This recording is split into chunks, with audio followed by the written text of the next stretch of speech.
Welcome back to another week of Backstage. Matthew, I think an excellent round of rugby league. Excellent. If that's as good as rugby league that I've seen. You know what I love about this round one? The feuds in every game. They by design, I'm not sure, or whether they've just set it up this way, but I mean, games like Jabal Fogarty against the Raiders, etc. Jonah Pezzett back against the Storm. That's right. Against, Melbourne against Parramatta, who've been going at each other all pre-season. Broncos v Penrith, which I thought bloody game of the round. Yes, enormous round. So yeah, it was really good. And if they have designed it that way deliberately, which I think they have, well played. Great way to launch the year. Certainly is. We're going to go through each game, talking about where teams can get better, dissecting a little bit standout players, and then a little bit of stuff of where we anticipate each team ending up later in the year. Yep. But you've got little guests in your lap, haven't you? Letting you know, as you know, we lost Charlie last year, which was devastating to the family. It really was, and it's taken us a little bit of time. But we've got ourselves a new little mate, a little cavalier. This is Luigi. Luigi, little fella, and he's just 8 weeks old. We've had him for just a couple of days. Get that mic down a little bit. You're covering your beautiful face. And it's so good to have him. And people who have got pets realise what I'm about to say is that when you bring a pet into a house, everything, like the whole mood of the house just changes. All the emphasis goes onto the pet, lowers the blood pressure, lowers the friction in the house. It's just great. I was giving you an opportunity there to make it like a light-hearted thing. I didn't want you to get emotional talking about your dead past pets and your new pet. My new pet, Luigi. Yeah. He's Luigi the Magnificent. Who do you reckon's the favourite in there? With Luigi? Yeah. I think it's Jack. I was just about to say I'm starting to think it's Jack too. It's Jack for sure, man. Jack got in early and really sort of cut your grass. He did. He did. There is a little bit of competition going on, jostling for positions, but Jack at the moment, top of the leaderboard. He's my favourite, and I think he's more of a Louis. I don't know about Luigi. You don't like it, do you? Luigi's a great name, but for a dog, I don't know. I like Louis. Louis good. Well, for our older listeners and viewers will understand that the old days of the Paul Hogan show, there was a magician he used to pretend to be, Paul Hogan, called Luigi the Magnificent. Oh, really? And I've named him after that because he is a magnificent creature. But Trish named him. Yeah, look, I was just trying to tie it together there to act like I had an input into what the dog was going to be named. Of course, I had no impact whatsoever. No, because you are on, much like Luigi, a tight leash. I am. Very tight. Very tight leash. Yes, that's right. First game over there in Las Vegas, which we were there for, Knights v Cowboys. Knights winning 28-18. A lot of speculation over the Newcastle Knights, how Dylan Brown was going to go, all this sort of stuff, but I love the way they played. I thought they were outstanding. First thing I'd like to say this, a couple of things were really important that I liked about this game that Justin Holbrook put in place. Firstly, you don't have to be too fancy with your attacking sequences. You have to push the ball to a certain part of the field which sets up Caelan's sweet spot, which is him swinging to his left against that third defender from the edge of the field, third last defender from the edge of the field. The other thing I really liked about it, Cooper, is the fact that the attacking shapes they played, both Caelan, Fletcher Sharp, and most importantly, Dylan Brown. They played what I call split shapes. Two players come forward. The first ball runner drops underneath the ball player. The next one looks for the gap. Now, by playing that shape, what that allows the ball player to do, it forces him to run the ball and gives him a run-pass option. That's exactly how Dylan Brown should play. That's how Caelan, the shapes that suit Caelan and the shapes that suit Fletcher Sharp, because they're three great running footballers, and that's what they did. And I thought they looked fantastic, and I liked the way they organised. They shared the responsibility there. In fact, I think Caelan was the chief shot playmaker. caller. Yeah. He called the shots. And you know what I thought the best part of their game was? And I heard Dylan Brown talk about it in the pre-game, which now makes a lot of sense because I remember Caelan was saying in the preseason how Justin Holbrook is just allowing them to have all their mentality on attack. A lot of teams think about defence wins games, defence wins that, but I don't think Knights have the squad to kind of defend their way to victories against a really good side. They need to be thinking attack all the time and use their attack as almost a defence. What I loved about how they played was offloads. They're looking for a lot more offloads. And when Dylan Brown was playing his best football, it was when he was at Parramatta and they were offloading. They had the most offloads in the comp by, I think it was about like double whoever was coming second in offloads. Well, The Bradman Best try is a perfect example. Tyson Frizzell took the ball up, sort of hit it. He engaged 3 or 4 Cowboys defenders and did a very late offload. That just kills teams. Yeah. Sandon Smith took it, inside ball to Kalen, outside ball then to Bradman Best. But you're right, Coop. There's some teams which have a DNA that we're going to defend our way to victory. The best example of that is the team that was over there in Vegas. We'll talk about it in a second. The Dragons defend, they're gritty, and they're tough. The Newcastle Knights can't play that style of football. With the players they've got, they need to open their shoulders and play football. And by doing that, Coop, when you do that right, it actually fatigues an opposition team by how much they've got to do to defend you, which helps your defense in turn. And so, but I thought the Knights were very, very good. On the other side of it, I thought the Cowboys, if you're a Cowboys supporter, will continue to frustrate. They had moments, they looked really good. I mean, there were moments in the game they upped the physical stakes, and that got them superiority for periods in the match. But it was strange watching it, Coop. I just, because where we're commentating, Braith and I, you're up and above the action, and so you get a really bird's eye view of how they're structuring their field. Coming out of trouble, you could literally throw a blanket over the Cowboys players. They'll all just jam behind the ruck. Now, I understand what they're trying to do. They're trying to just drive through the middle to get 6 against. But open the field up. Give the illusion like you're going to push the ball to the edges, and then in turn the Knights will flex their defence out. But even then in attack, Coop, they did the same thing, and they were all behind the ball, and they all of a sudden sort of flowered outward and ran these parallel lines. Now, my problem with that is I understand what you're trying to do. It can be, if you're a naive defender, it's very easy to panic and come outside in and someone will just replace the space. But the very nature of the attack is sideways, and what it lends itself to is an easier style of defense, meaning you defend them inside out, which is a far easier tackle, which, again, we'll talk about shortly, if you watch Jack Howarth at the Melbourne Storm, he played in the centres and he bucked the trend. He stood wide and just charged at inside shoulders. Yeah. And I know what's a more difficult tackle. So I think the Cowboys have got to straighten themselves up a little bit. I mean, they got the team.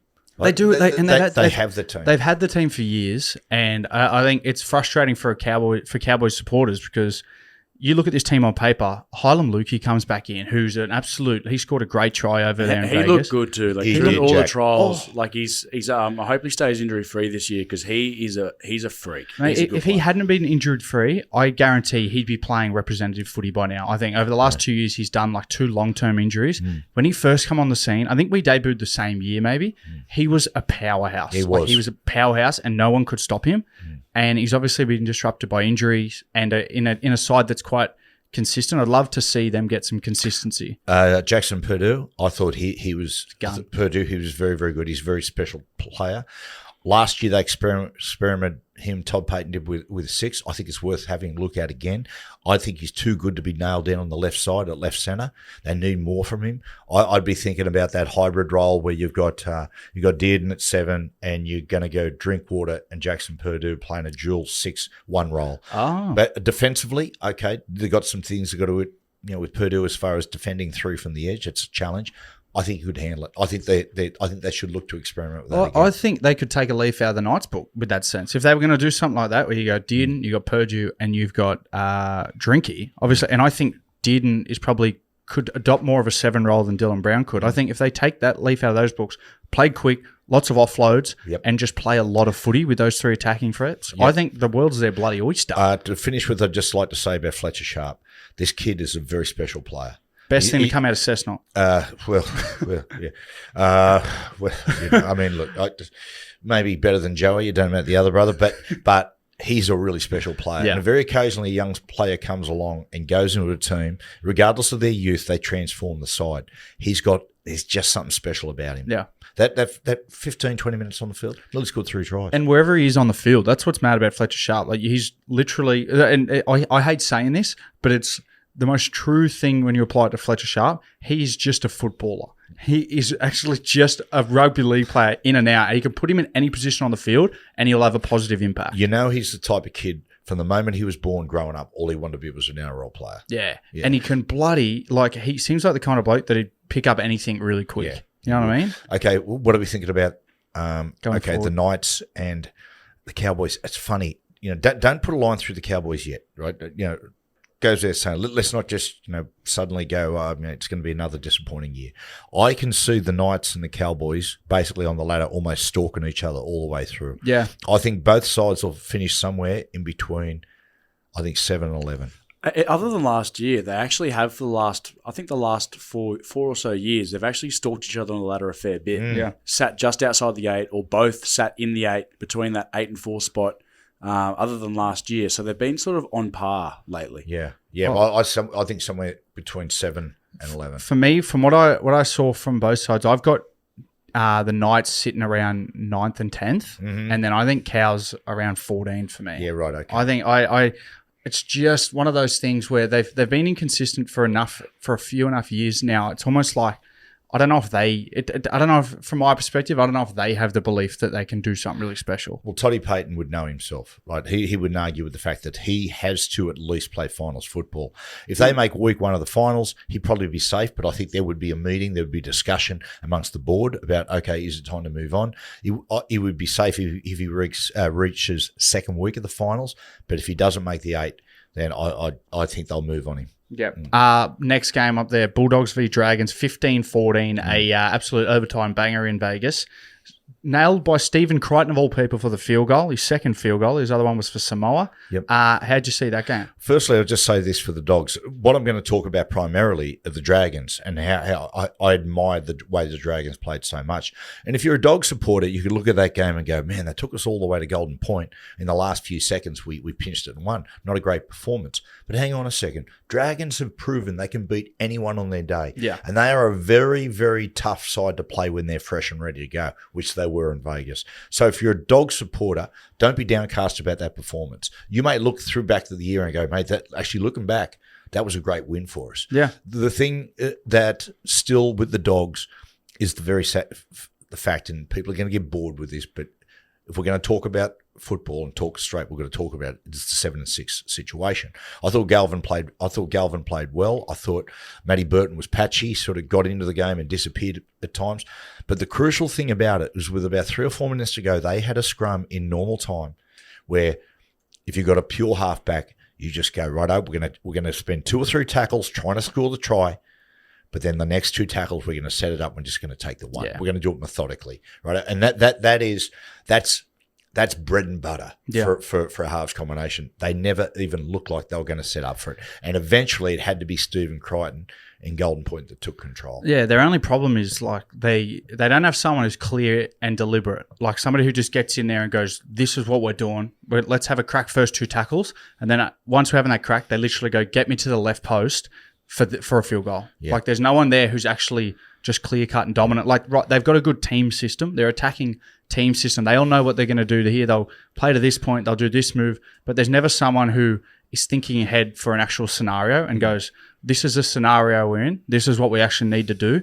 Let's get to this point for this. Like they've got great coaching, but they don't have that player like a Nathan Cleary who when there's a moment, he owns that one moment and goes, get me here for this. That's right. And it shouldn't have to be Stephen Crichton who comes in from left centre to do that. It shouldn't have to be. And Bailey Hayward in previous campaigns sort of helped the halves out a little bit because he's a clever player. He can do a bit of direction. Jamin Salmon the same.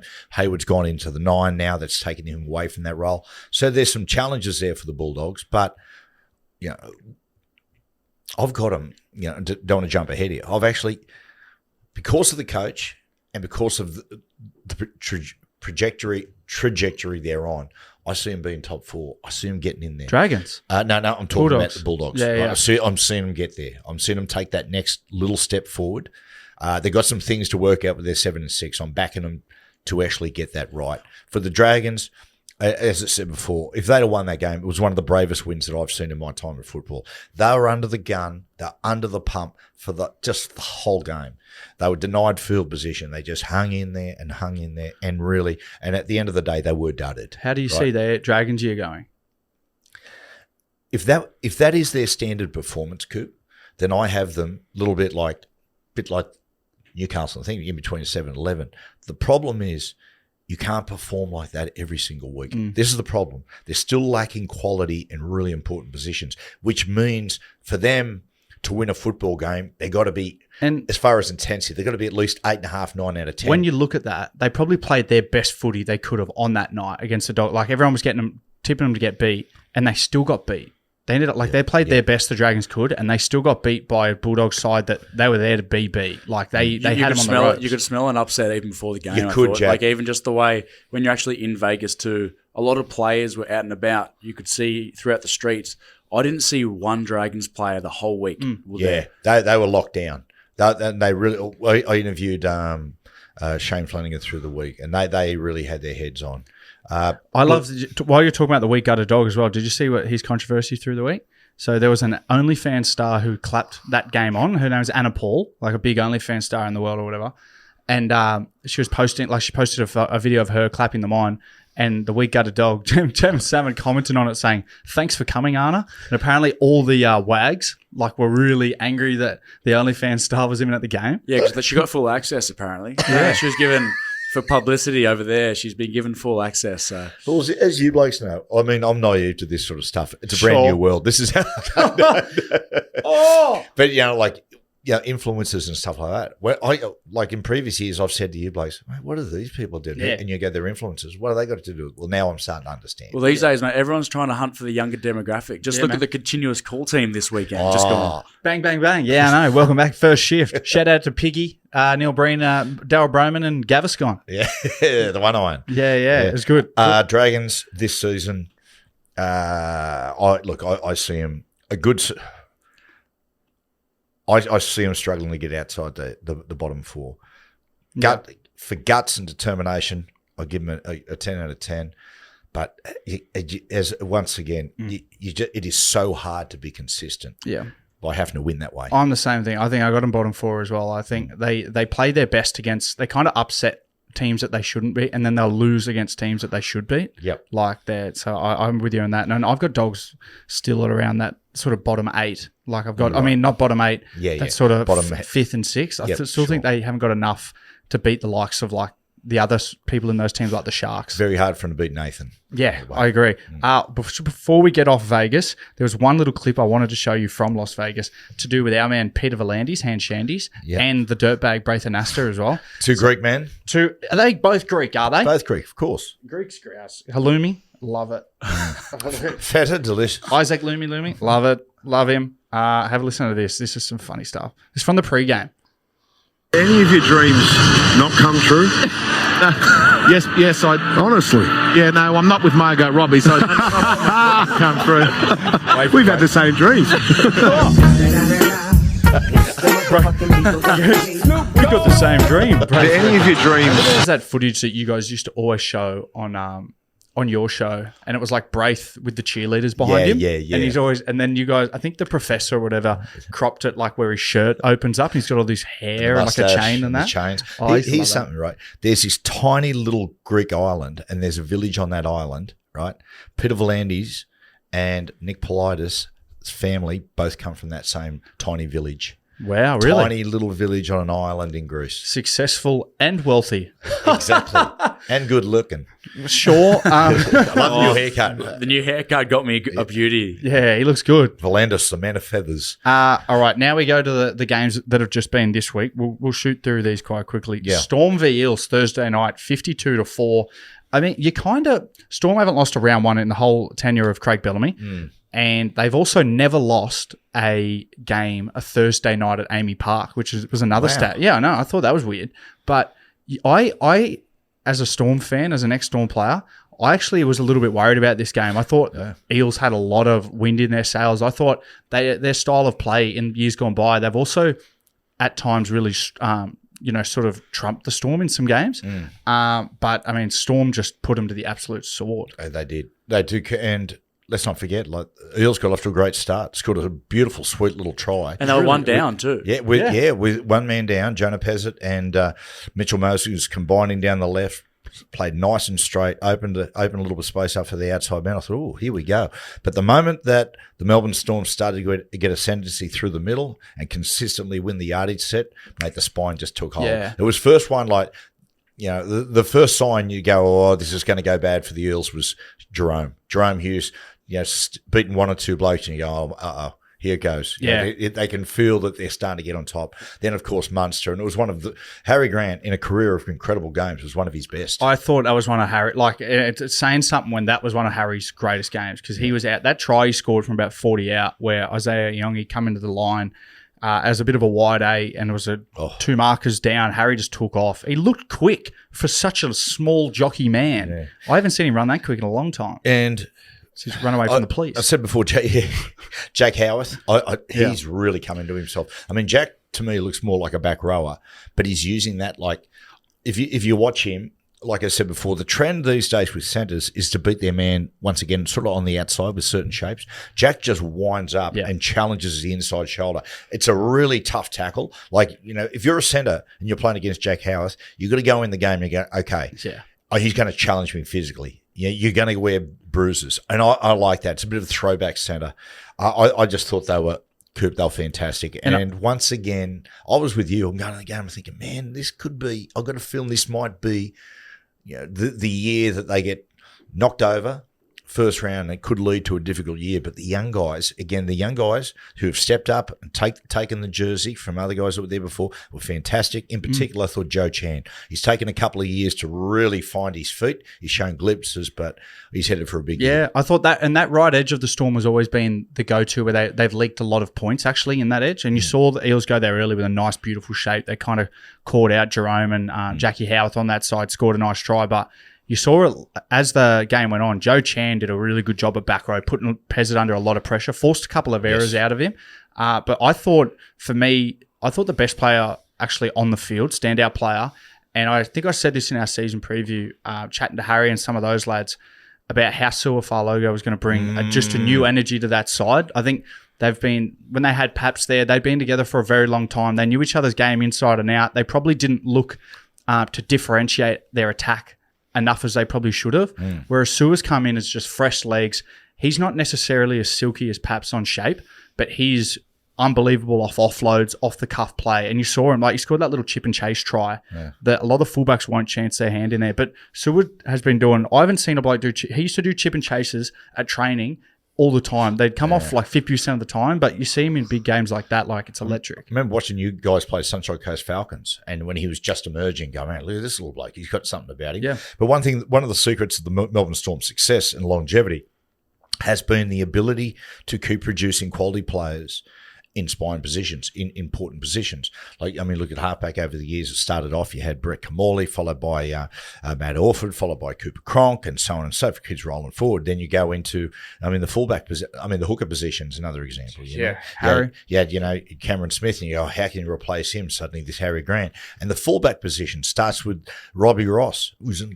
People forget what a great player he was. Billy Slater, Greg Inglis, Ryan Pappenhausen, and now Sua. Even Jerome Hughes, Munster, they all started there. Munster. You know what I mean? Scotty Drinkwater. Yeah, that's right. And even before Smithy, which a lot of people... Nico Hines. A lot of people don't even realise before Smithy, they had Richard Swain there, who was actually representative for New Zealand at hooker. And even Smithy, ask Smithy yourself, like, you learn more from that sort of senior player in your position before probably than anybody in your career ever. That's right. Coaches have a lot of influence. But that senior player who's in a position before, you adopt a lot of their traits naturally when you're a young player.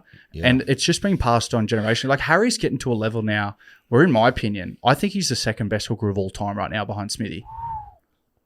I think Danny Badiris was probably second. I think Harry's pipped Bedsy. Yeah, I think you look at those great hookers and you go Cameron, definitely number one.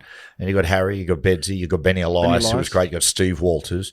Yeah, I can't argue with that, Coops. And I've got an early crow here, right, on Suafalogo. I've been thinking about this through the week.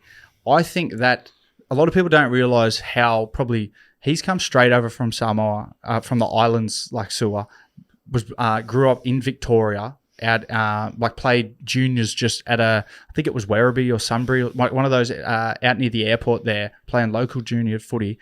Barely really, when he first came to Melbourne, barely really spoke English. For him to come as far as he has in the sort of 3 years he's been in the system down there is phenomenal. And you can see how confident he is with his talk and that now out in the field, even organising defensive lines. Like, they've educated him so well. I think it's one of their greatest transitions for a player. Isn't that remarkable? And you take that, you think about that, and we see that with Fijian players, see it with Tongan players, with Samoan players, is that coming from, and like, Tui, come from this island, remote island of Fiji, comes to Australia, a totally different culture and way of life. English is his second language, and the ability to adapt to that and be successful is just remarkable. Yeah. Melbourne Storm, at least second week of the finals. Yep. At least second week. Now, people go, well, hang on, come on, you've got to be top four. No guarantees. This is how quickly your season can turn on its head. Harry's enjoying one of the best games we've ever seen. Suddenly he goes down, and at first, like he was grabbing his knee. And that's where you go, well, mate, that could be the season. When you lose a player, like there's just no guarantees. Melbourne being able to sustain that they don't have the same depth as they had in previous years.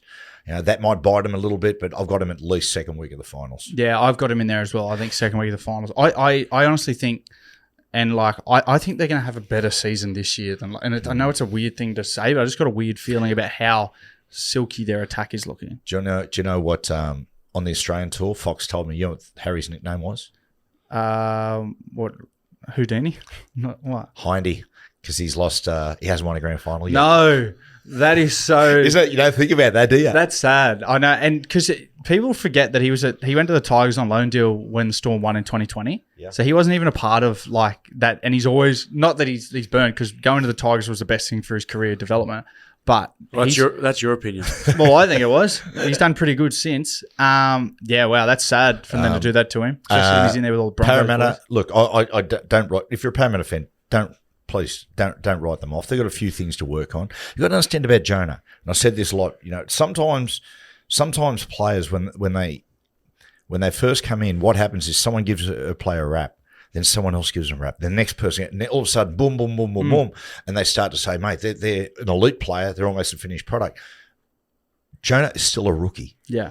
18 NRL games. He's still a rookie. He'd come into the Melbourne Storm to have a game here and a game there, a couple of games in a row. As you know, Coop, and Jack, there's such a big difference with consistently being there every week. Yeah. He's at a new club. He's trying to form new combinations. And in Sydney. It's going to take time in Sydney. And to play Melbourne first up, you can see, you're playing against your side. You got a point to prove. But Melbourne know Jonah inside out. They keep going at him and isolating him. Tough night for Jonah. It was a tough night for Riley Smith as well. It's really important that those two boys start to find toward their best football, become their best selves to help Mitch Moses along. Do they make the 8, you reckon, the Eels? God, this is hard. Again, it's so hard, isn't it? Coops, I have them somewhere in between. I have them in between 8 and 11. Yeah, I think the only defining factor is how many games Mitch Moses plays. Mitch Moses, without doubt, the most important player. Oh yeah, Dylan Walker, a very important player too. Yeah, let's go to the next game because this was probably the upset of the round. Warriors versus the Roosters, 42-18. I don't think many people saw this coming. I mean, how'd you see it? The combination. First of all, let's talk about the combination for the Roosters. Sam Walker and DC. That's been all the chat around. How they're going to combine. I think Ches and Walks will be really disappointed with how their attack panned out. I think they were straight away. They were behind the 8 ball from the Wires. The Wires come out firing, and you looked at the completion rates at full time. You can see why the Wires won, and you can see why they had such a successful year the last 2 years because they've had this really simple style of playing where they just roll forward, get ruck speed with their big boys. They don't overcomplicate their shape. They know their strengths. They just play to their strengths. And they completed at about 90%, which at round one, the biggest killer is as soon as fatigue comes in, people make errors in the play of the ball because they're not used to match fitness. And I think the Roosters, with all their attacking threats, they probably tried to play a little bit too much. And you saw their completion rate was really poor in that game. They tried to do too much. They tried to finesse and football their way to dominance, that was superiority, where they just had to, first and foremost, they had to match the middle of the Warriors. And they're well equipped to do that. But they tried to do too much with the football. Yeah, as far as Ches and Sam are concerned, they'll get there. At the moment, it looks like oil and water. But it's the whole thing, mate, halves get too much credit when the team wins and get too much blame when you lose. At the end of the day, your middle must roll forward for you to gain ascendancy.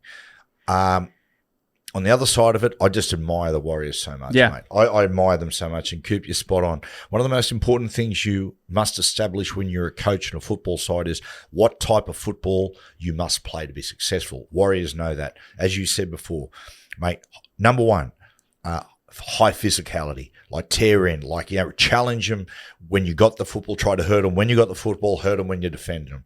Number two, high completion, right? Don't waste the football, don't turn it over. Let's not put too much pressure on our defense. Let's just get through our sets of 6, knock it down the other end of the field. You match that with a high energy defense, those 3 things, right? And that carries you a long way to start with. And when you start to, like, if you don't search for your attack and you do all those things right, your attack will come to you, if that makes sense. Yeah. And the other thing I was really happy for was Tanner Boyd. Tanner's had, he's a kid, and I said this on a Sunday night show. He's a kid that you can just tell he and Chanel that confidence doesn't come naturally to them. Yeah. And he's had some really difficult times. There was that Newcastle game where he kept missing those kicks. Yeah. And I really heart went out for him. When he did that show and go and went through and scored, I thought that could be a real turning point in his career. Yeah. Best game I've seen him play at NRL level, and Chanel was a powerhouse in Also, defense. like, Tanner we come through the same age, and he was always like a gun coming through, got to first grade kind of highly sought after, and then never really lived up to the expectation of it, copped a lot of shit. He's dealt with a lot of stuff probably the last 5 years of his career. Of course he has. But I think in that, like, it's probably made him a little bit it's gotten as bad as it possibly can for me in terms of, like, hate. Like, I think it's probably made him a little bit resilient, because he come out in that game. I haven't seen him play a game like that. It's like awesome. Unbelievable how he directed that. You can't forget too. Last year, the reserve grade Warriors, led by him, went on an absolute golden run last year too. Like, they were one of the best reserve grade sides of all time. Bloody oath. Yeah, good on shout him. out to a friend of the show, Billy Smith. I thought he was Roosters' best. Nafahu White was really good as well, but it's good to see Billy Smith. He's been injured long-term for a lot of times. He was, I reckon, their biggest attacking threat on the edges. Yeah, he was really good. A handful. Yeah, he really worried him on that left edge. And Tedesco. He was very good again. Yeah. But it's interesting. I have the Waz. You got to understand, they've got Metcalf coming back and Mitch Barnett coming back. I know that's at 2 big ends. I've got them top 4. Yeah, I didn't have him in my 8, I think, when we did our season preview, but now they've rocketed up in my books. Like, they've got it in there. And the most important part is they'll jag a lot of wins just based on their completion rate the first quarter of the season. Like, they'll get those wins when teams are still starting to figure out how they want to play. Last year, Coop, I thought they struggled last year, in particular when they first came in Vegas and they played Canberra, and you didn't have a real read on how Canberra were going to go. Looking back, it wasn't as bad a performance as I thought it was going to be. But when I said it's important to understand what sort of football side you are, in that game, they've just ventured away from how they should play. It was almost like Andrew Webster dipped his toe in the water and said, are we in a position now to start to open up our attack? And they weren't. Now he's returned to the well. And that gives me great confidence that they're going to have a really big season, given the fact that, what you saw the other night, there was nothing chancy about the way they played. Yeah. They were methodical. To me, I've still got the Roosters top 4. I think, I think they didn't play their best on the weekend, but knowing what that spine, and Reece Robson comes back in soon, knowing what that spine are like, I've got no doubt that Teddy Ches Walk's going to get in there, and brick by brick, they're just going to better themselves each week. I don't see him. Really? I don't see him top 4. I've seen this too much with the Roosters, mate. I've got them anywhere from 5 to 9. Oh, so they're even a chance to miss the 8. Dolly Parton. Well, look at 5 working 5 to 9. That's Cooper in the old days of Kiss FM. I was 5 to 10. 5. There you go. Working 5 to 10 before they had a fight and dismantled the show. Well, it's like me on Sunday nights. Working 6 to 7. What a way to make 6 7. Okay, let's stop being weird. Broncos v Penrith. Straight after this game on the Friday night. Penrith 26, the Broncos 0. When was the last time we've seen a Premiers come back the next year and get beat round 1, but not only beat, held to 0, Matthew? Not till 1950s. That's unbelievable. Yeah, it is. Well, they played against a team that are well equipped to do it. Yeah. And one of my favourite songs Jack's from the great Ted Nugent is that Stranglehold. He wasn't a good bloke though, was he, Cobber? Ted Nugent. We don't necessarily agree with his politics, but I don't know him as a man. I don't know. But yeah, they just choked him out. Yeah. They strangled him. Every time they gave the Broncos the ball, just 90% of the ball the Broncos got were in their own, coming off their own, out of their own 10-metre line. Mate, they were just so good, and it just frustrated the Broncos so much. It was difficult conditions to start with, really humid and slippery, but they just attacked them with their defence. They gave the Broncos nothing. No. They gave them nothing. They made them work for everything. And the thing about the Panthers, why they have such an advantage on other sides, is they don't have to do much with the football. No. All they have to do is oftentimes, and you'll see that in that game, mate, play simple. Work Nathan into position for an attacking kick. And if he gets, if you get him in position regularly all the time for attacking kicks during the game, they'll win 95 times out of 100. Yeah. And the other 5 times they're unlucky. Yeah. And that's the other night you saw that Broncos make an error, they march down, attacking kick from Nathan, and invariably he get a result one way, shape or form. I think I said in the season preview talking about the Broncos how they were going to come in under. I think we were talking about will they win again, and I said no, and I thought they were going to come in underdone based on you finished really late in the grand final. A lot of their boys played World Cup. They didn't come back for preseason until about January. I think that game was a good example of probably where they were at based on the amount of work they've been able to get in the short time they've had. I think they were a little bit, they just weren't up to it physically like Penrith were. Like Penrith gave it to them. They completed high and they didn't give them an inch. And like you said with Penrith's attack, the try that Dylan Edwards scored was a really good example of it. Like they got a half a quick play of the ball, and then all they did was they just ran the most simple block shape. They actually didn't hold anyone up. They just gave Dylan Edwards early ball, and they actually had a number down, and he just went right foot, beat Jack Krzyzewski, and he scored in that first half. Like it was really simple. They can make really they make defenses just miss tackles one-on-one. They're really good at just putting a lot of fatigue in and then scoring tries that look really simple and easy to the naked eye. You go, how'd they score that? But the work's been done for the last 20 minutes prior. Well, that's right. They just burned them out. In fact, that try looked so easy that they went back and had 2 looks at it going, there must have been an obstruction. There wasn't. Corey Pakes just couldn't get across because he was just so fatigued. I've got the Panthers their grand final day, and I've got them winning the competition. The Broncos, they've got a lot to endure. Like I cannot. You turn on the radio, you open the newspaper. There is just already so much pressure on Madge. Yeah. You're going, can anybody just give me a break here for 1 second? Like he won the competition. Right now, the people are determined to tie the pain thing to Madge. Okay, there might be something to do with it, right? But that's Madge's methods, right? You don't hire Madge and then go, "Hey, Madge, mate, well done, we won the grand final. Now take it easy on him." When you hire Madge, you hire the regime, right? Get off his back, right? Just. And who's not to say that Payne, like it doesn't matter who the coach was, after he won a premiership, Payne might have just wanted to move back this side and he's made a decision for his family or like wanted to be closer. Who's to say it is because of Madge? Because it could have happened with any coach. That's right. The facts are Madge won a comp last year with the Broncos side who the year before underperformed all year. Yep. You know what I mean? He's got them back. He unlocked their strengths that everybody knew the potential they had. He managed to do that. And 2/3 of last season, the competition he won, he was under pressure. Yeah. 2/3 of that season were people saying, mate, they're over him. It's done. You know, we told you it wouldn't work. They went to 12th at one point. And I remember when he went to the Harbour Cruise, and there are people saying, and Buzz, was saying it. And fair play to Buzz. That's what Buzz does. He has an opinion on stuff. Is that, people are saying, man, he went for a Harbour Cruise. That's ridiculous. What people don't understand was that Madge wrote down at that point, he realised they had to win a number of games in a row to make finals and a little bit more on top of that, which is almost like had to win 95% of the games to be top 4. Yeah. Now, when they went on the Harbour Cruise, there's a young guy who lives in Sydney who has an American passport, and he was the brains behind the American team in the America's Cup, coming from 8 or 7-0 down to win the America's Cup over New Zealand 8-7. Yeah, that's why they won the play. He told the boys the importance of the narrative.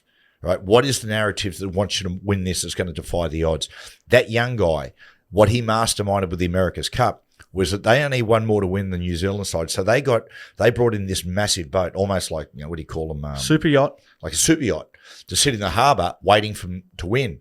It cost him $300,000 every day to keep there. His thing was, okay, to his American team, let's not worry about the result or how many we're going to win. Let's just make sure every single day, every race we win is costing them $300,000. They end up winning at 8-7. Wow. So that was what Madge went through to the grand final. That's what the Harbour Cruise was about. Wow. You got his number, Cobber?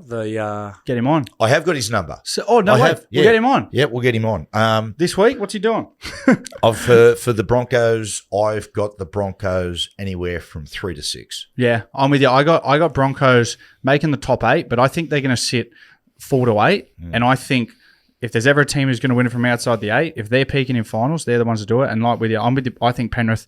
I think they're going to finish probably minor premiers. Penrith for me. Yeah. Next game, Sharks versus your Titans, Daddy. Yeah. 50-10. Yes.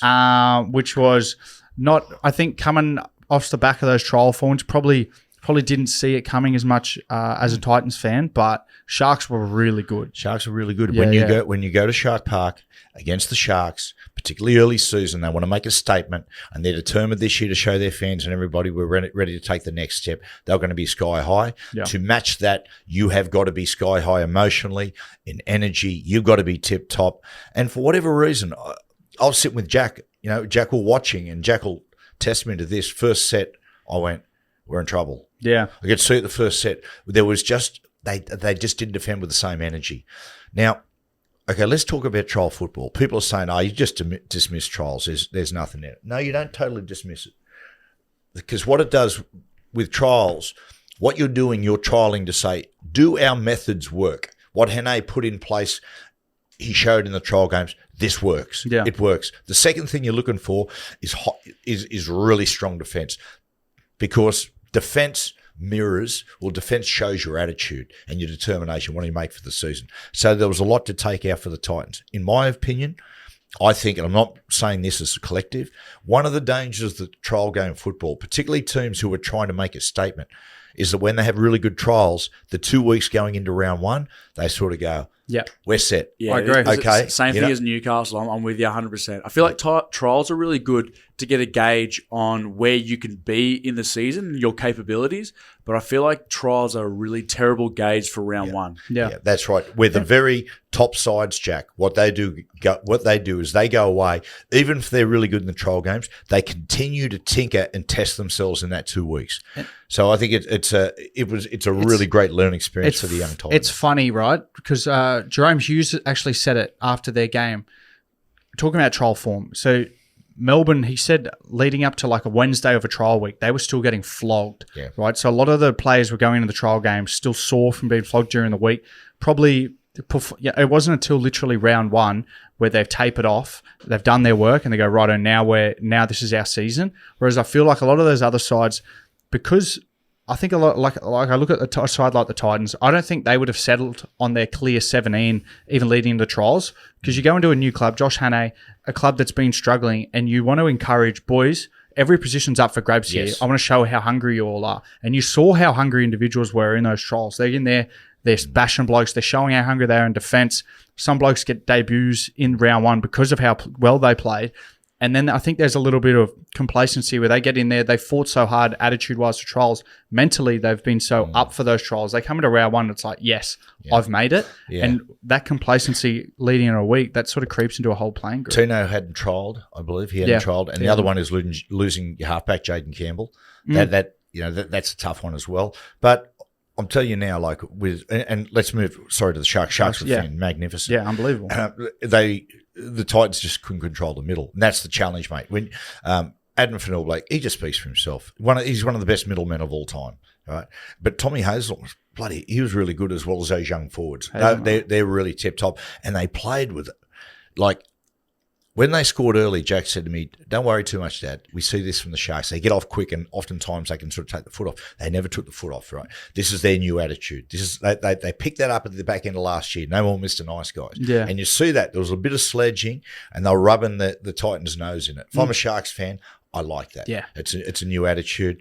Sharkies, I see them anything from I'm a bit like Broncos. I see them anything from 3 to 6. I've got Sharks top 4. I thought Nico and Trindle, that was as best as a game I've seen them combine on for a long time.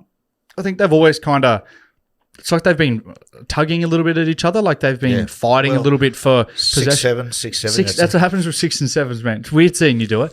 But I think their spine combines well. I think they finally found their dynamic with how they want to unlock the middle and bring Blake Brayley out. I think Blake Brayley, towards back into last year, he was the second best hooker in the comp. I think he's picked up where he's left off. And when he's running, he opens the game up so well for Tricky and for Nico. So I think I've got them top 4. Yeah. Titans, I don't really know where they're sitting really at the moment. I think they're going to have to, like we saw in the trials, I think they just have the mentality. Look at last year. Jason Rolls went to the Eels. They got beat by 60 round 1 by Melbourne Storm. They just got better every week. Yep. For the Titans, it's let's make sure the next week we improve little by little and we get it better every single week, because that's the only way that you're going to turn around a whole culture. Yep. No, without a doubt. As I said before, I guarantee just seeing what they're about and knowing Hene as a coach, watching Hene's methods, is they will not finish bottom 4. 29-28, Raiders v Manly. What a game. A great finish, but a bludger of the game the first 50 minutes, but ended up with one of the great finishes.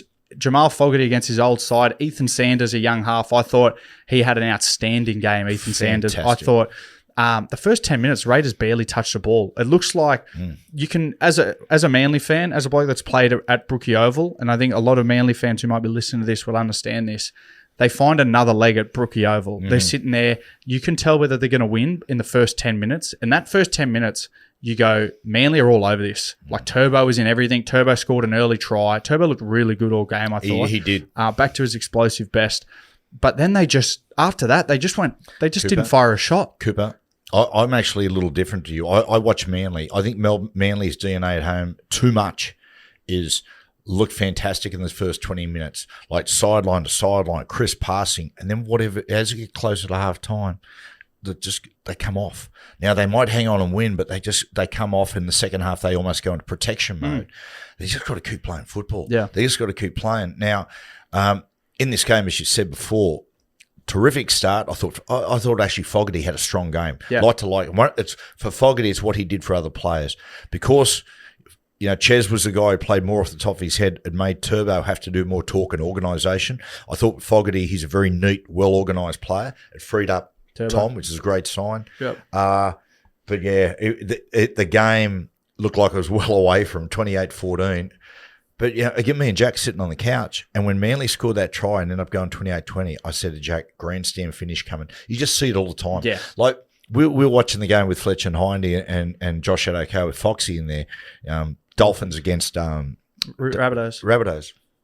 And I said, there used to be a time that when a team was up 14 points with 10 minutes to go, you go, righto, let's get a couple of blokes on, give the young fella. You can't do that anymore. You can't. It's a bad day and age to be a bloke on the bench, because it can change that quickly in today's game. With the 6 agains, you can literally score 2 tries in the space of 4 minutes. Like, it's so quick. And you saw that with, like, they hit Tolu Collar out in that left edge. I thought the best sign was then for Turbo. You saw Turbo just mow down Tolu so quickly, beat a couple of players, found Fogarty for a try. But the Ethan Sanders field goal, I thought as a Manly, as obviously I'm partially a bit of a Manly fan. I used to play there, but I thought it was really worrying signs. 5th tackle in overtime. And Ethan Sanders gets it. Not even that deep. He wasn't 10 meters deep. He was basically was he? He was on the advantage line, and there's no kick pressure from the Manly side. Yeah. Like, that's not how the DNA of Manly, when they play it at home at the Fortress, is like, we make this a hard place for people to come play. We make this a gritty. If they're going to win, they're going to have to, like, we're not beating ourselves. We are making this really hard. That was not a side that was hungry to win at the Fortress. I actually think Sanders probably outsmarted him there.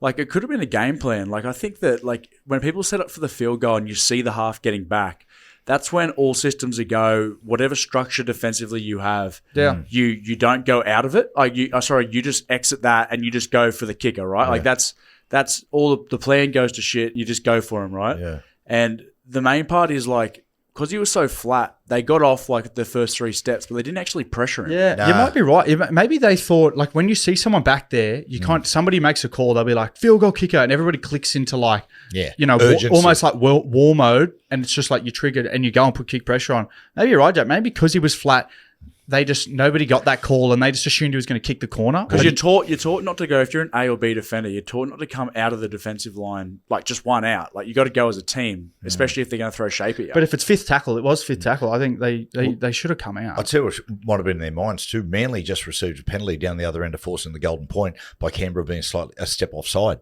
Yeah. Now, maybe that was in their minds. Maybe they're too conservative. Yeah. And again, maybe they're looking along the bloke alongside him saying he's going to pressure. Raiders are a fast team. Man, they're fast. Kyle Weeks looks like he's gained a metre in the off-season. Yeah. Ethan Strange going to go to the next level again, playing on the other side of the park, which it's funny for a lefty. He likes playing, apparently his favourite side's the right-hand side of the park. Ethan's weird. A left, Ethan Sanders. He looked electric, but still off his left foot. He did. Hudson Young, as we expect, was magnificent. And the young bloke, Noah Martin. Man, he has that 90s Canberra forward haircut. A lot of them had like... He looks like a bloke you'd see just slapping the pokies late night at Mooseheads in Canberra and just completely off his face.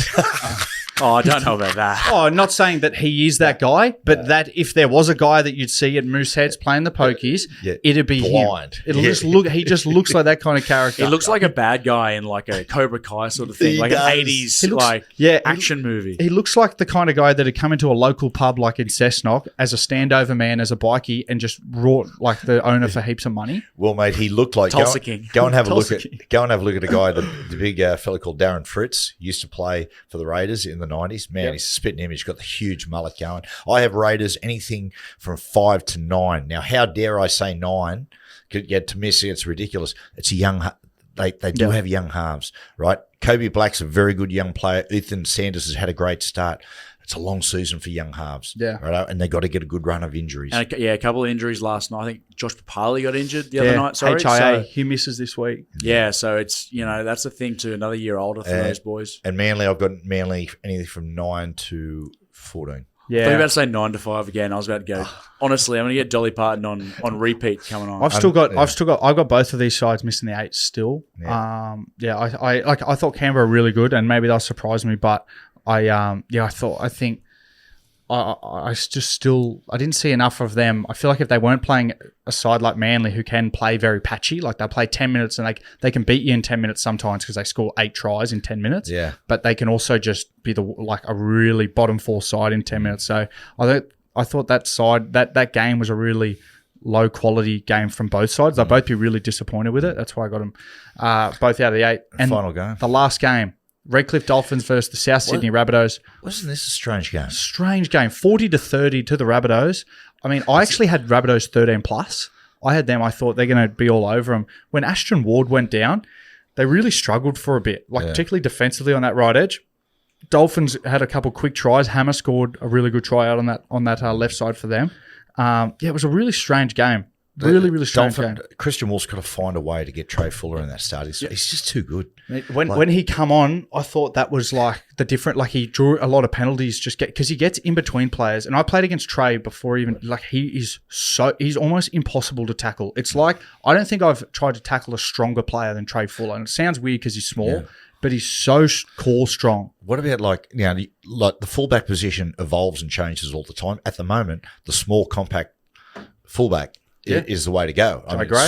Jai Gray, Trey Fuller can get back there. I think they've just got to find a way to get him in. The left side from South wasn't really conditions to suit them. I like the fact that Wayne was going to play Dave Fafita for 80 minutes. He got Simbin towards the end with 8 minutes to go. He looked good though.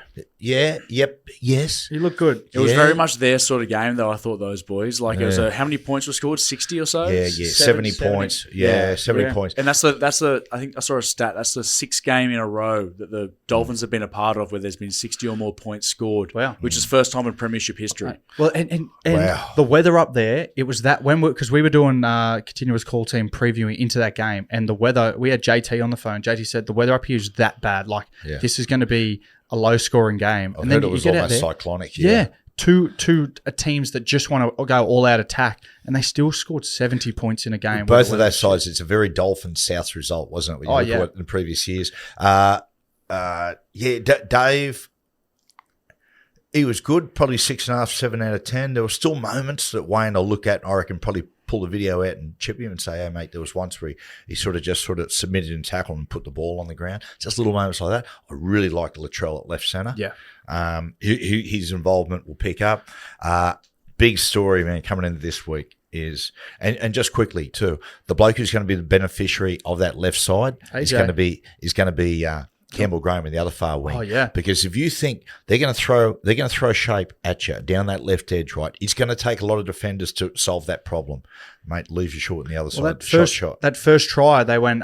David gets a 1-on-1, quick play the ball. Cody's sitting on that left side. Bronson Garlick gets out, shows to Cody, cuts back, finds Cam Murray on the right, and they just go out the back, zing to Jai Gray, who gets it to White, and quick tip onto Campbell Graham. Like, that's going to be their sequence. Yeah. They're going to use David for feeder all year, quick play the ball. Cody will either rip up that short side, or they'll check short side, go to Cam Murray in the middle, and they'll just hit that right edge straight away. Because you saw that they were unstoppable when they did that well. AJ, it's funny, Latrell went across the try line once with AJ just outside him. I thought he's going to feed him the ball, so he's only got one try to get next week against the Roosters. Needs 2 against the Roosters to break the Ken Irvine's record. Wouldn't that be crazy? Did you see Wayne? Did you see Wayne's response in the presser? I saw that. What did he say? So Wayne said he's not happy about it. He doesn't want it. To storm the field. Yeah, Wayne's funny though. I feel like Wayne's very much like he likes to be in control. Maybe he's thinking very much a tennis sort of tactic. If they stop the game and then everyone cools down, it might not be good for a side like his. But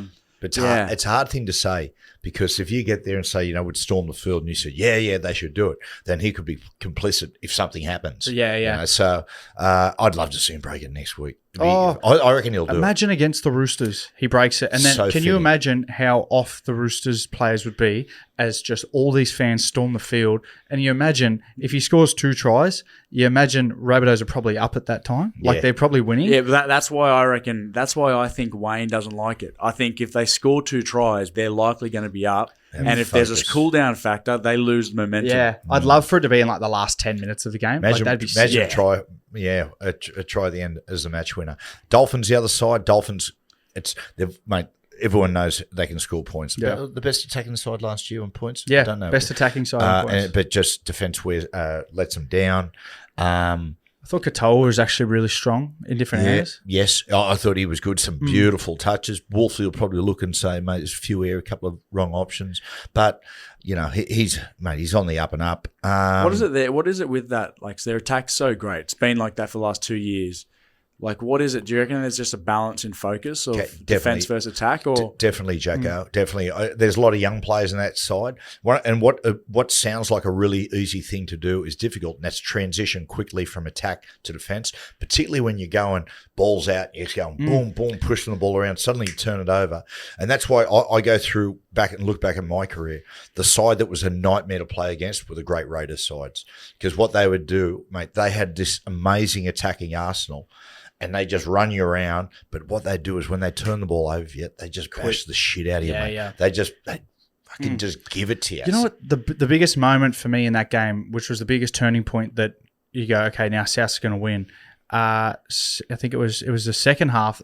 Dolphins were they had South completely on the ropes. They were inside their own 30. It was 5th tackle.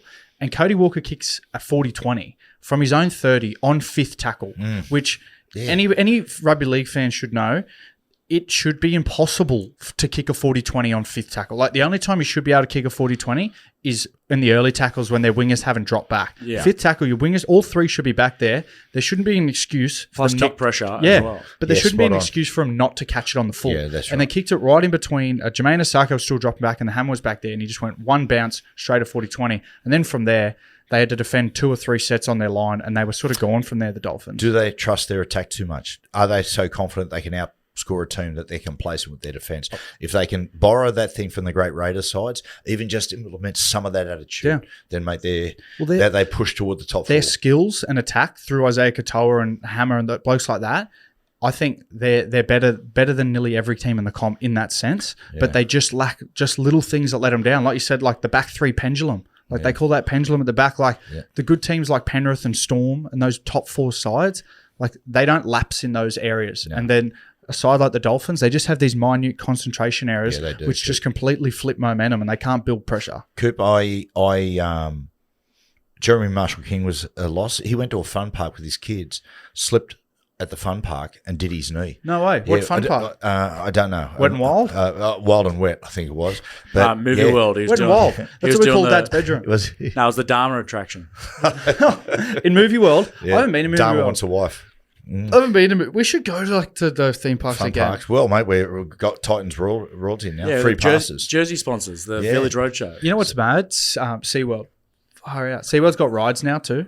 Oh, has it? Yeah, there's a ride there. I've lost all my trust in Dolphins. Not this football side, but actually the Why? matter itself. I don't know. I just find them Unpredictable. disingenuous. I love Yeah. them. I have Sometimes too much. I have Souths anywhere from 7 to 10.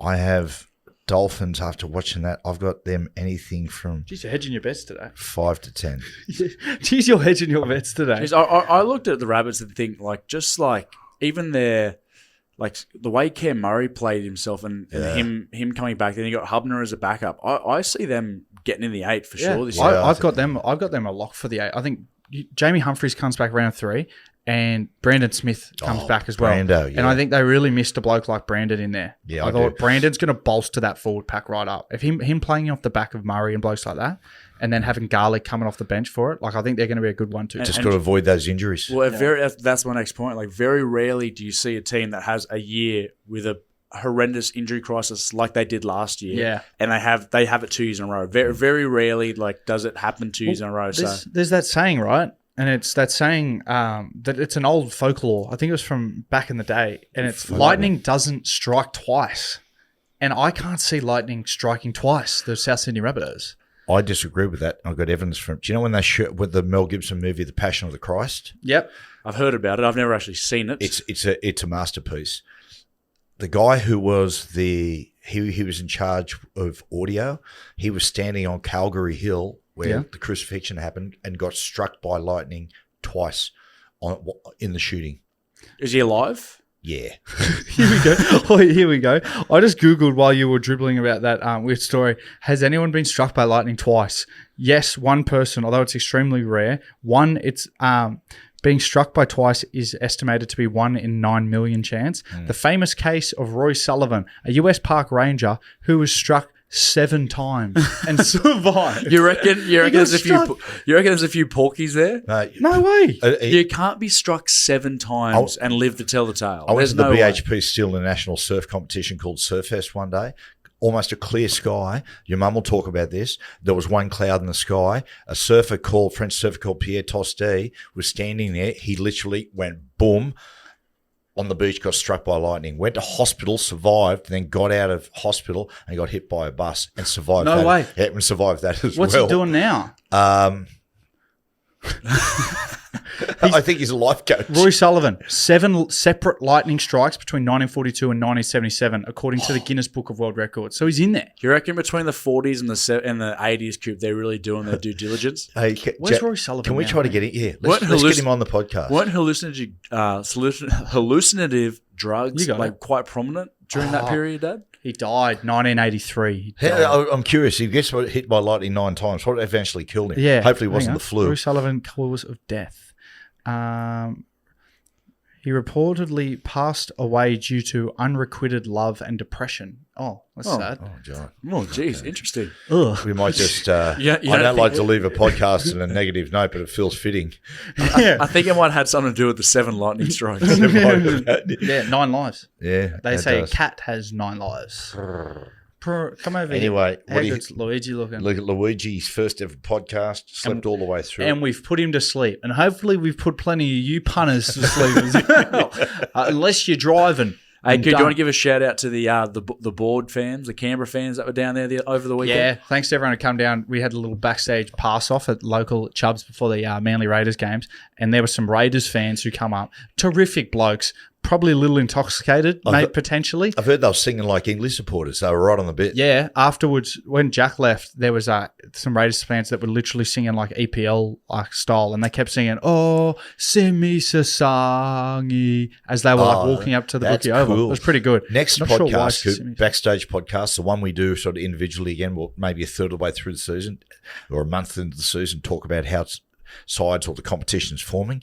we should pick a song for every team. They should do. Yeah, I That's like our it. Leeds with Mr. Brightside, Hull KR, Little Respect. And give us some feedback here. We're going to try to drop a few of these more during the season, where we just review rounds and like potentially after a few weeks, so we can clump a few games together, do a little bit of our season update, where we think the teams are going, how they can improve and whatnot. Drop a like and follow if you think you like it. Let us know. If you never want us to do this again, let us know. And We big love you shout guys. out to our... Sorry, Cooper, didn't mean to... I thought you'd finished there and then you sort of Hurry kept up. going. Can we give a shout out to our sponsor for the next couple of weeks? It's YoPro. So Shout they're out. on board for the next couple of weeks and they're on again during the finals period. So shout out to them and thanks for watching. We love our I'm sponsors. getting my protein fix from the YoPro. I just had one before coming back from work. And just quickly, Coop, as you said before, Jack, you thought you finished. Just because you work on the continuous call doesn't mean you have to speak incessantly. No, you have to. Or speak continuously. Well, you've been a bit tired today. I can see it. really? You're like, every time I've been talking, I look over and you're kind of like sleeping. So I feel like I've had to drive it. Do you know, it's really strange. I've been felt quite knackered this weekend. As I said to Fletcher and Heine going to the show, I said, I don't know, I just don't feel myself. Then I realised I haven't drunk all weekend. Sobriety is a real son of a I was bitch. going to say your analysis has been very good tonight. Yeah, it's actually, you've been pretty good tonight. Maybe you should go sober more often. Well, I tell you what, I mean this. Sometimes alcohol, you do it to replace a hole in you. I swear to God, Do you reckon? Luigi's filled it. Do you reckon? Luigi's filled the hole. Now, any spare moment I get, I ain't going anywhere, mate. I'm going to stay in this house and just hang with my little buddy. But it's more the fact that you drink at home too. Well, Trish barred because the little fella's so small. We've got to be careful. Yeah. So there's no alcohol consumption in the house. I support that. I'll do anything for this little fella. Anything? You're like the son I always wanted, Luigi. Oh, shit. He won't play first grade, tell you that much. Yeah. Grub. Anyway, shout out to Roy. What's his name? Sullivan. Roy Sullivan. Yeah. Good on you, mate. Thanks, boys. Love Hey, you guys. Thanks, Jack. Good on you. Just come sleep in my room tonight.